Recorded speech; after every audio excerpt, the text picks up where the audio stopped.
Thank you very much. It's a great honor to be here tonight with you and to accept this John McCain Freedom Award on behalf of Alexei Navalny. Of course, I would only dream he could do it himself, but as you know, there are some complications. In August 2020, Vladimir Putin ordered his FSB people to kill Alexei Navalny. Alexei survived the assassination by miracle. He returned to Russia to continue his fight. Later in 2021, the Anti-Corruption Foundation, which I proudly represent, Navalny's political vehicle, has been designated as an extremist and terrorist organization, outlawed in Russia, just like ISIS, the same. There is a question I asked myself several times during these events. Why now? Like, Putin liked to present himself as a quasi-democratic leader for the time being. He enjoyed saying he has an opposition. Look, they are allowed to operate in the country. They're free to go. Well, sometimes we poison them if they go too far, but still, they are there. And then suddenly, he decides to destroy everything entirely. Why? It was on February 24th this year when we learned the answer to this question. Putin was planning the war carefully, and a part of his preparation included to make sure there will be no resistance inside Russia. That's the reason why the opposition leader had to be killed, and the strongest independent political movement in the country had to be demolished. It was Putin's war preparation. Well, that has been Putin's plan to destroy any resistance inside the country. He miscalculated. If there is one lesson that we have to learn about Vladimir Putin, this is a lesson about Putin's plans. We should never take them for granted. He had a plan to kill Alexei Navalny. He had a plan to make Russia one of the top 5 economies in the world, by the way. He had a plan to take over Kiev in 96 hours. Never happened. He failed many times. And, well, there is another plan Vladimir Putin has. It is to rule Russia forever, until he dies. Well, this plan has to fail too. And we know how that should.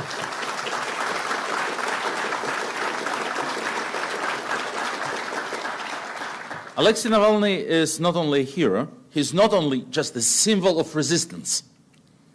He's not a lonely voice in an ocean of silence, like a Soviet-era dissident.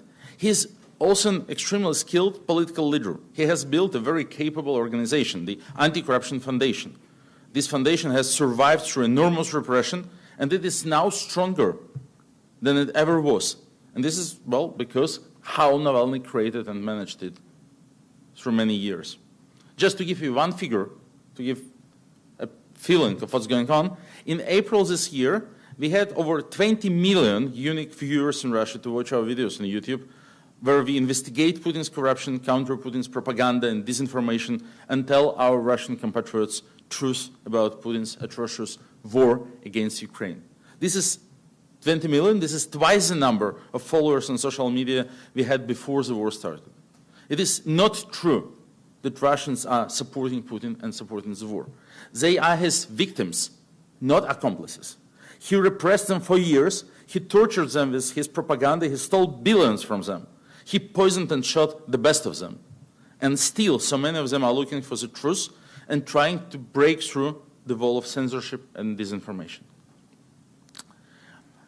Now, what happens in Ukraine is the war of the 21st century. So it's being fought on 3 different fronts. First of all, of course, there still is a military front, the most important one, where Ukrainian armed forces resist Putin's aggressions. But that's not the only one. There is an economic front, where sanction policies are developed to make it impossible for Putin to finance his aggression. And there is a very important information front, where we fight to change the attitude of the Russian society, to convey the truth about the war to the Russians, and to turn them against Vladimir Putin, their only real enemy. Alexei Navalny leads us in this fight on the information front. Despite being imprisoned, he maintains contact with the outer world through his attorneys. And since the first day of the war, he raised his voice against it very powerfully, despite being in custody of that very people who tried to kill him a year and a half ago. Despite all the risks, of his personal risks, he called Russian people to protest from prison, and they protested. Over 15,000 people have been detained by Putin's riot police during the first few weeks of the war for participation in anti-war rallies. This is not new to us.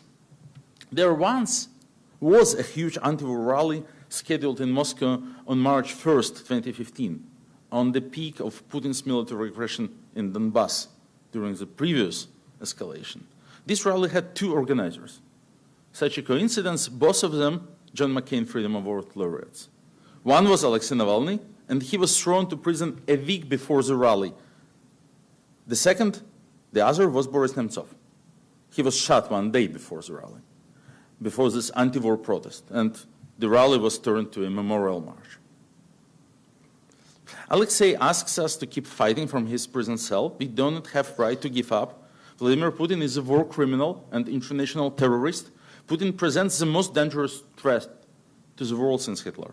So we have to continue this fight, everyone on their own front. We will continue to bring truth to as many people in Russia we could reach, exposing Putin's crimes and corruption. We ask you here to continue doing your part, supporting Ukraine and keeping up the good work with sanctions against Putin and his family and friends. I came to this sea not only to collect the award on Alexei's behalf, this is definitely the most pleasant part of it, but we are also calling for action. Alexei Navalny and his Anti-Corruption Foundation have put together a list of 6,000 Putin's key executives, his warmongers and war enablers, his oligarchs, corrupt government officials, his friends and family. We suggest to sanction all of them, to make Putin toxic, isolated. And I'm glad to say that during my meetings here, this idea has found a lot of support with lawmakers and administration. So let's stay optimistic and carry on. Putin has to be destroyed for the sake of a free and safe world.